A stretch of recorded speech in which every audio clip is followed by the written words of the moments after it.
to 3 Count Commentaries. I am your host, MagMongoSlade, and today we have a very sad episode of 3 Count Commentaries because we have to talk about the unfortunate passing of Sid Vicious, as well as some discussion on Monday Night Raw. So we're going to start with Sid.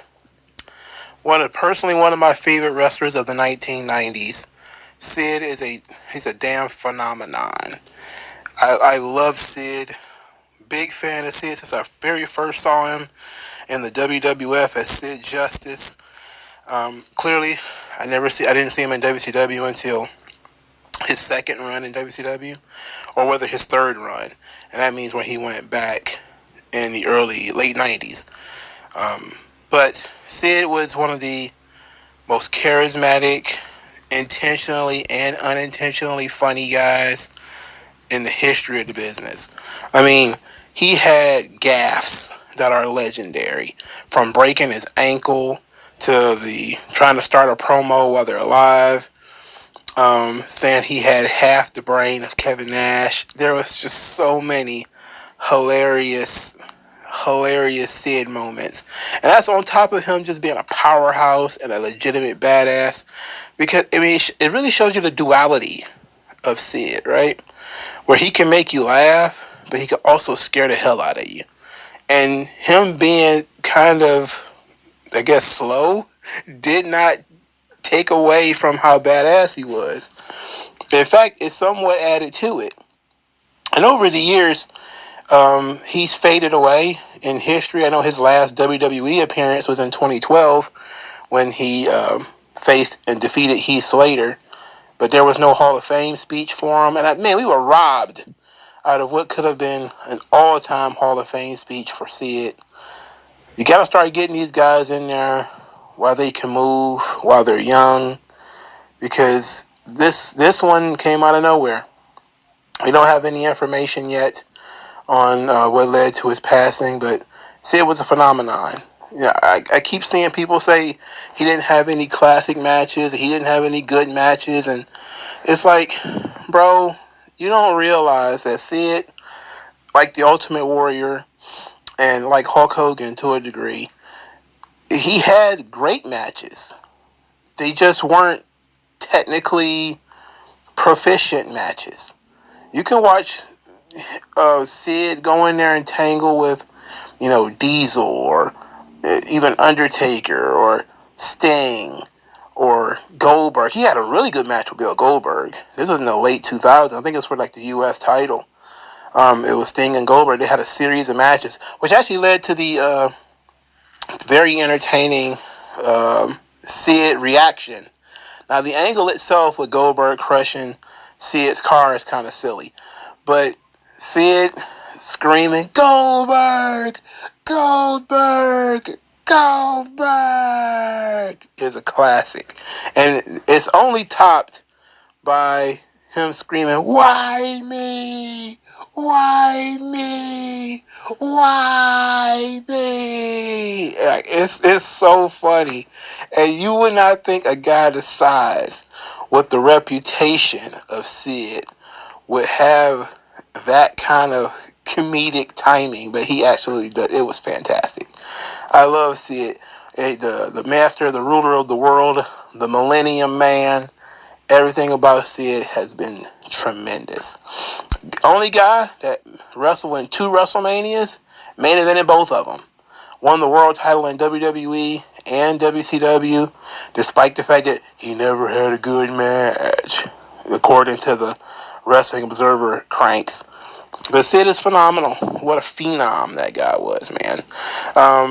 I'm just now seeing a lot of his territory material coming out from Texas, with him wrestling like Kerry Von Erich, and they're showing footage of him in Memphis. Man, I really wish I could have gotten to see more of that stuff. I knew he was Lord Humongous. I had seen that, but I hadn't seen a lot of his unmasked territory stuff. But Sid's one of my favorites. My favorite powerbomb, because I'm pretty sure everybody has a favorite powerbomb. Triple H, Hunter Hearst Helmsley. I haven't seen this match since it aired. So let me tell you, this powerbomb had a legitimate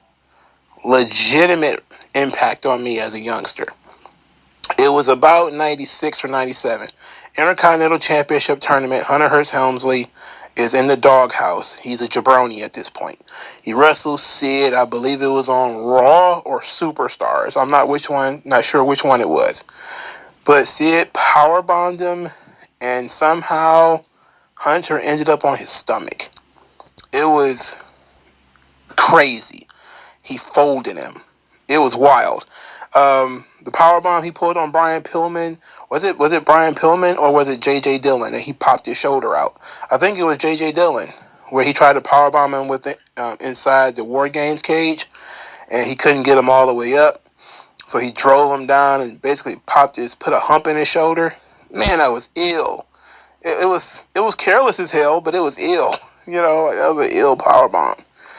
But I think the only real issue that I have is I wish Sid had been pushed harder. I think there was a time there when the Clique was running things in WWF where Sid probably should have been a main event guy, 95, 96. But they insisted on like Shawn. And there was a lot of people at the time that probably could have been feuding with Diesel. That could have made Diesel some money, like King Kong Bundy and Yokozuna. But they insisted on Diesel wrestling guys who were smaller than he is. I mean, except with the exception of Shawn and Brett. But he was killing like Jarrett and all those guys on TV, Bulldog, Owen. But Sid being the first main event guy for In Your House, the first two main events for In Your House was Sid versus Diesel. Not traditionally classic wrestling matches, but I really enjoy both of them. I enjoy Sid versus Vader as the main event it was the co-main event, if I remember correctly, of Buried Alive. That's where they did the official switch of Vader losing his championship run, and it was given to Sid. Because I know he was supposed to win the title at SummerSlam 96, but they were still kind of dragging it out. And then officially they switched it when Sid beat Vader in a singles match to be the number one contender. That was fun.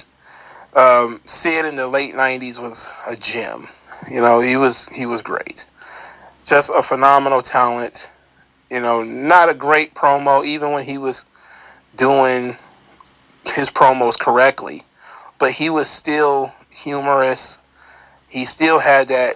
He was one of the last dudes that had that 80s charm to me. The Macho Man Randy Savage, Ultimate Warrior, Hulk Hogan, insane promo. Sid had that. And he was doing it in 96.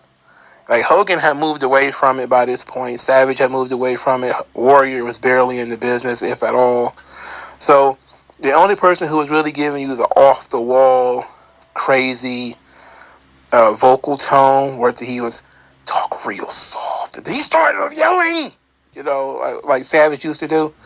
Like, it was great. I love Sid, man. Sid is phenomenal. Rest in peace to the master and the ruler of the world.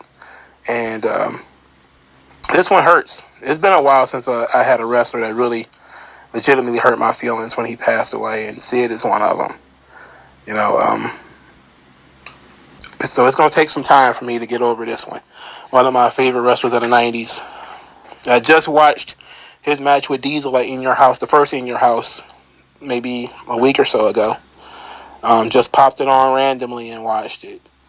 So it was tremendous. Okie dokie. Let's get into Monday Night Raw. We're going to start with the main event. Uncle Howdy defeats Chad Gable. Now, Uncle Howdy explains why he's going after Chad Gable. Said Chad Gable's a false prophet. He's a shepherd leading the lambs right to the predators, right to the wolves. And I was like, okay, I see what he means. But are the wolves the Wyatts? I mean, I don't know. Anyway, they insist on Chad Gable being Kurt Angle. They insist on it. They will not change their mind on it. So he is Kurt Angle, the reincarnation, with a appropriately moving neck, apparently. It was hard for me to get into this match because I kept getting distracted by Bo Dallas's lifts. Now he's basically wearing wedges out there. The lifts are maybe an inch, maybe a half an inch, but it makes him look like a giant. And he's wearing essentially a Halloween costume. So it was hard for me to take it seriously. And there was no definition in his arms.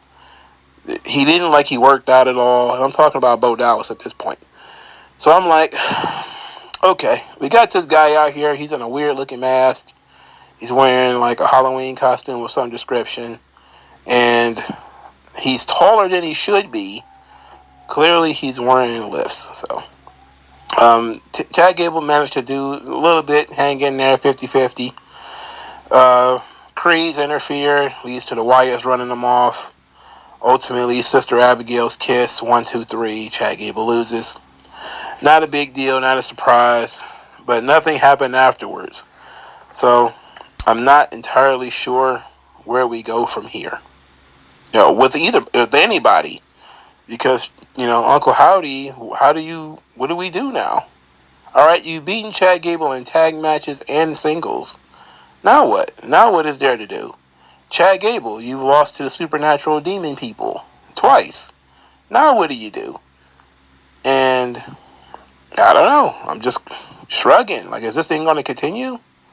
I guess. Okay. Braun Breaker.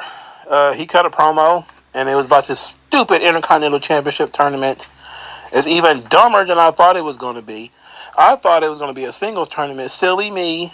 Silly Mongo, you thought Triple H was booking singles matches? It's another one of his gay-ass triple threat tournaments. And I don't mean gay as in homosexual. I mean gay as in faggotry. That's what I mean. This tournament is super gay. It's gay and stupid. It's gay and strange, okay? So there's 2 matches on the card from this stupid tournament. It was Jey Uso, Kofi Kingston, and Karrion Kross. And then there was The Miz, Pete Dunne, and Xavier Woods. And the winners of each match would get put into a fatal 4-way match, because you thought they were going to wrestle one-on-one. We're gonna flood the market. Anyway, Jesus Christ. The Miz was pinned by Pete Dunne in their triple threat match. So Xavier Woods lost, and the whole thing was the New Day were very excited because they had 2 chances to be the Intercontinental Champion. Turns out neither one of them made it. So Pete Dunne, being one of the people who was chosen, typical Triple H, just typical, and then beat The Miz to do it. So there it is. The Miz, who's won every title in the company, can't beat Smallfoot European guy. What is going on here? Why? And look, I get it, you're moving on. Pete Dunne, young guy, I guess, but he has no charisma. He has the charisma of a bar of prison soap. This guy sucks. Jey Uso, I bet his daddy is very happy. Why is his daddy acting like this? Let's take a little bit of a pause to talk about Rikishi. Because Rikishi, apparently, for starters, he complained the first time about how they were using Jey Uso in WWE. He complained about the storyline with Rhea Ripley, and he didn't like it. He thought it was beneath his son. But then he realized that it was leading to some level of backlash, so he took it down. But now he's doubled down on it by saying maybe Jey needs to think about leaving because they don't know what to do with the Yeet Man. I'm like, leave and go where? You do realize that with his reputation and with his style of wrestling, there really is, well, for starters, you're in WWE so you can only go down. But with his style and with his reputation, where exactly is he going to go? He can't go to TNA because TNA runs 90% of the time in Canada. He could barely get in the damn country. AEW, you think those wrestling elitists care about Jey Uso by himself in AEW? Forget it. You want your son to run around in MLW because, heavens to Betsy, he's not the world champion right now. It's like, relax. He is really going to end up having people turn on Jey or turn on the Bloodline story in general because it's coming across as being very entitled. I get it. Jey wants Jey to keep going. He's super over, selling a lot of merchandise, but this is getting ridiculous, bro. You know, you're coming across like a helicopter parent. Why are you helicopter parenting this guy who's almost 40? Enough's enough. Just chill. But anyway, at least he won. So now maybe Rikishi won't go on his podcast and cry. He beat Karrion Kross. Karrion Kross, man, that dude couldn't win a match if, he flipped a coin with a two-headed nickel. He still lose somehow. That's the nature of Karrion Kross right now. What a day. What a day. Anyway, Braun Breaker talked about how no member of Jey's family has ever beaten a member of his family, and he's not going to be the first. And he pretty much scoffed at the idea of Pete Dunne beating him for the Intercontinental title. I too scoff at the one they call Pete Dunne. What a disaster that is. There was a vignette for Isla Dawn and Alba Fire, who says that they keep hearing about how big superstars Jade and Bianca are, and nobody gave them a chance at Clash at the Castle. And said just because you want those guys to be the best doesn't mean that they are. And then they ended up challenging them to a tag team championship match at Bash in Berlin, which comes across as being extremely random and clearly just a setup for Jade and Bianca to win. Now, they may pull a fast one and do the old Blair Davenport trick again, where she interferes and helps them win. But I don't think so. I don't think so. But, I mean, these girls aren't really used that much. You don't really see them that often. And, whatever. Now, the highlight of the show, Braun Strowman and Bronson Reed, my God. These guys went out there and decided to get busy. They decided to go out there and earn their paychecks. Forgot it. For starters, I forgot Braun Strowman still worked there. Every time he shows up like once a month. And but he really did his job this time. They took some hellacious bumps. They brawled outside the ring. The match was thrown out, essentially. They ended up brawling backstage. They did a great camera shot where Bronson Reed holding the garbage can lid. It was reminiscent of when Jake Roberts was waiting for Elizabeth and Randy Savage to come through that damn curtain. It was the same shot. What an amazing recall. But when they got to the car, though, that's when things picked up. Braun Strowman body blocks Bronson Reed who slid over the hood of the car and took a nasty bump on the floor, the concrete floor at that. This segment ends with Bronson Reed jumping off of a parking lot ledge, crushing Braun Strowman, who was prone on top of a car, bust out the windows, had some sparks flying. It was fantastic. One hell of a segment here with these guys. And let me tell you, bro, this is all it takes. And Thick Boy is kind of getting over with me. No, he can't talk for shit still, but they're doing stuff with him. This is good. This is exactly what I come to see. Two big fat dudes kicking each other's asses. That's what I'm talking about. And then nobody pinned the other one, so this thing could continue. You could write Braun off for a little while by him taking the massive tsunami and being crushed into the car. So that works out. I'm looking forward to their next encounter. This ought to be fun. Bronson Reed is in the tournament next week too. He will be wrestling he will be wrestling Sheamus and Ludwig Kaiser. So he's going to get shoved in between the Sheamus and Ludwig Kaiser feud, which is a perfect setup for him to win. So I would imagine Braun Strowman's going to win that match. And the other Intercontinental Championship tournament is Dominic Mysterio, Dragon Lee, and I forgot who the third person was, but that one sounds fun. Because Dragon Lee, everybody's been like, where the hell is he? And he's here.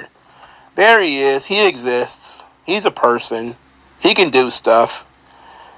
We'll talk about him more when we get there. Randy Orton's in the ring, walking and talking. Basically saying this new world championship was created while he was out, so he never had a chance to put his name on it.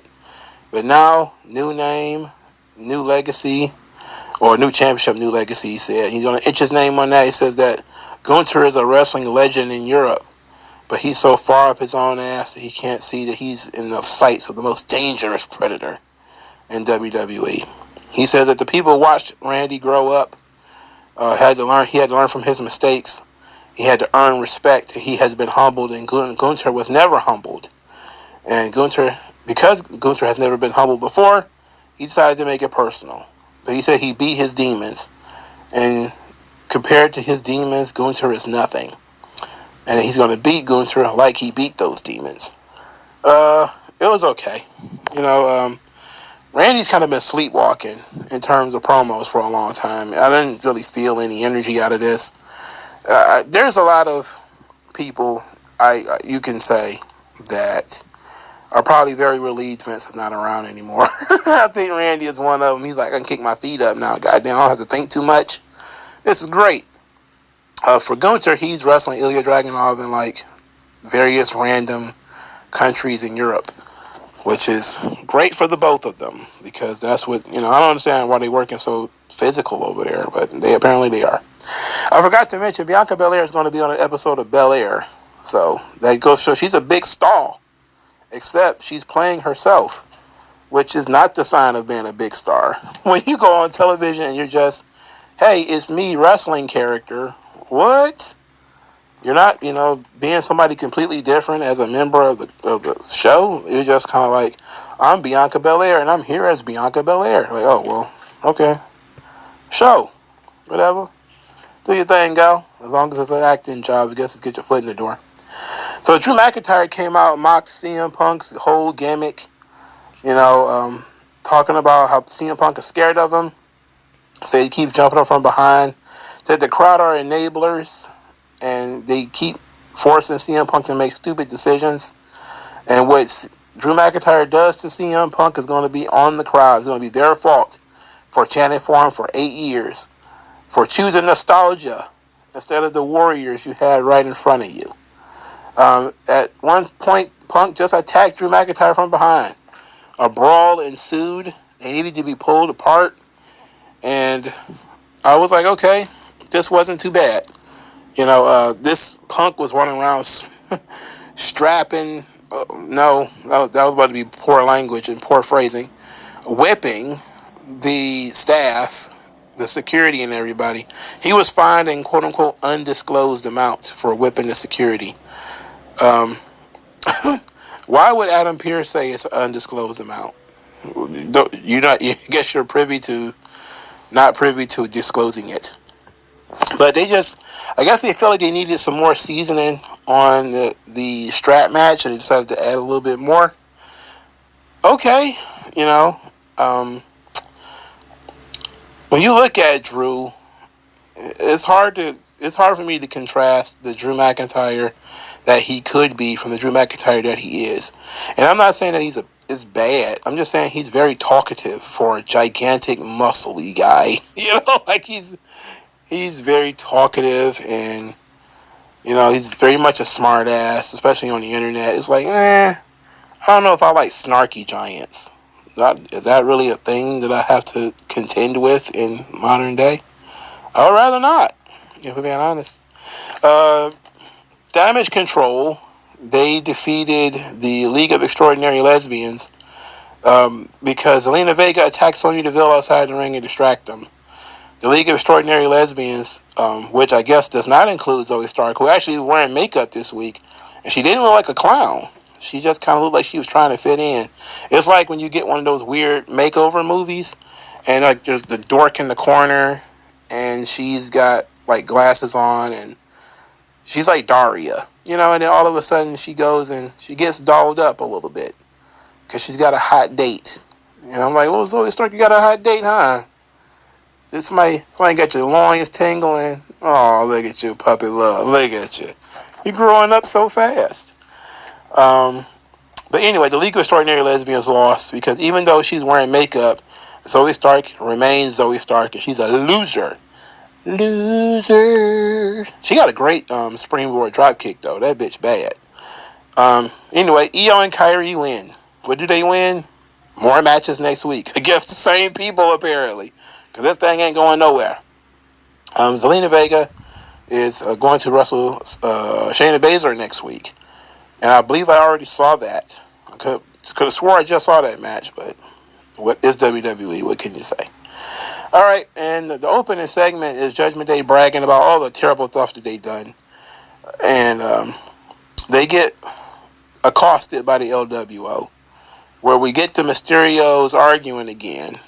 And this leads to a brawl and then an 8-man tag where the Judgment Day defeats the LWO. And Cruz del Toro decided to shave. I don't know who told him that was a good idea. I don't know if he lost a bet. But he looks like an accountant. He should grow his beard back immediately. They did Joaquin Wild's springboard, which he loves to do because it's the most over thing he's ever done. He did it like 3 times in NXT, and now he's breaking it out again on Raw. But it was tremendous. It looked great. The Judgment Day win when Dominic tripped up Ray and he hit him with a La Magistral cradle to get the pin. And then the LWO got jumped until the Terror Twins made the save, leaving Carlito and JD McDonough to get hit with finishers. And they cut promos later, but nothing really important happening in the rest of this stuff. So, the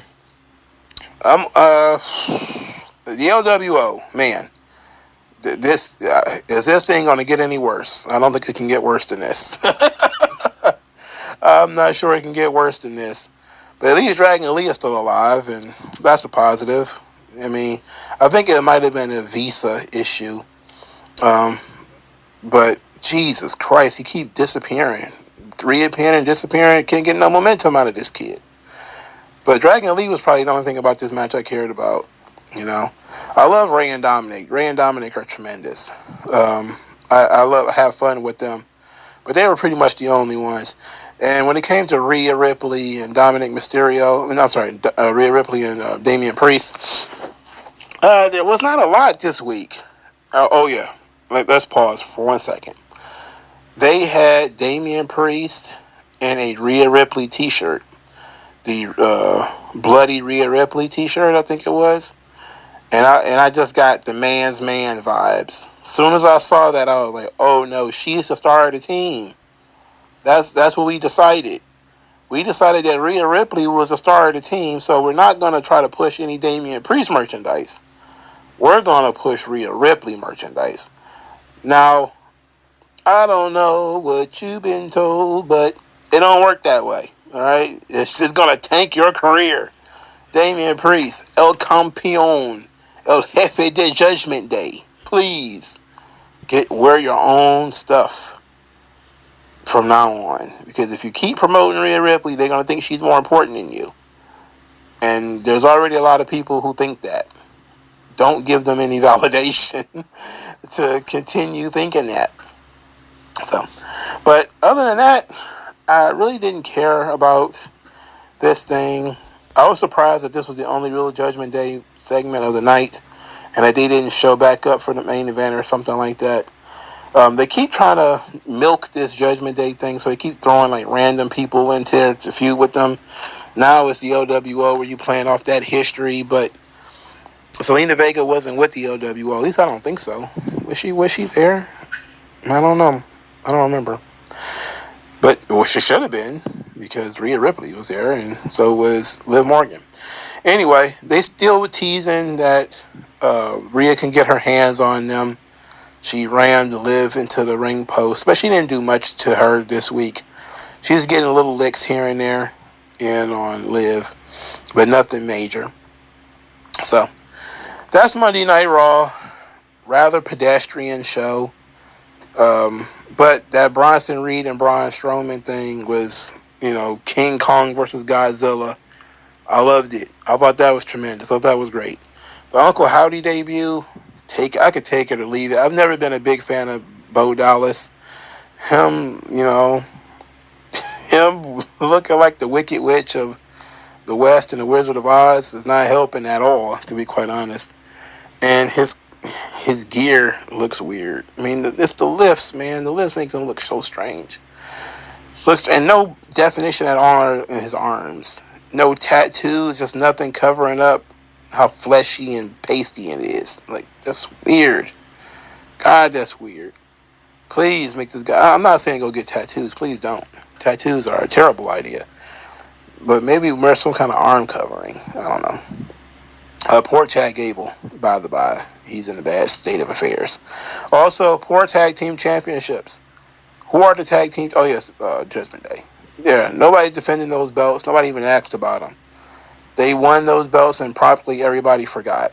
I think somebody said that they won the titles on June 24th or something like that, and they haven't had a title defense yet. That goes to show how Triple H cares about tag team wrestling, which is the question about why the hell he's trying to put Jey Uso back in tag team. That's probably not smart. But I guess it's better than being stuck as a singles act and your daddy keep getting on the radio like, you need to push my son. He's so over. He's a star. Like, wait a second. Like, calm down. Isn't like your nephew, cousin, whatever, the top babyface in the entire business? Relax. Enjoy that win. Because that's the biggest win y'all got so far. I don't know if this Jey Uso thing is going to make it. If his daddy going to pull a Judy Bagwell and start complaining on his behalf, calling the office, texting Triple H every 2 hours, like, what you doing with the Yeet Man? What's going on with the Yeet Man?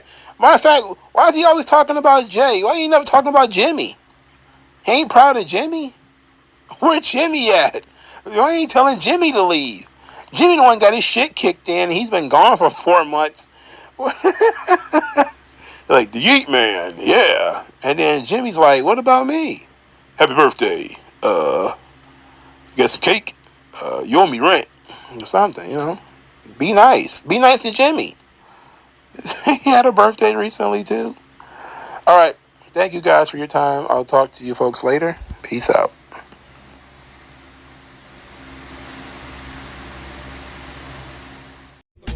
No one does it better.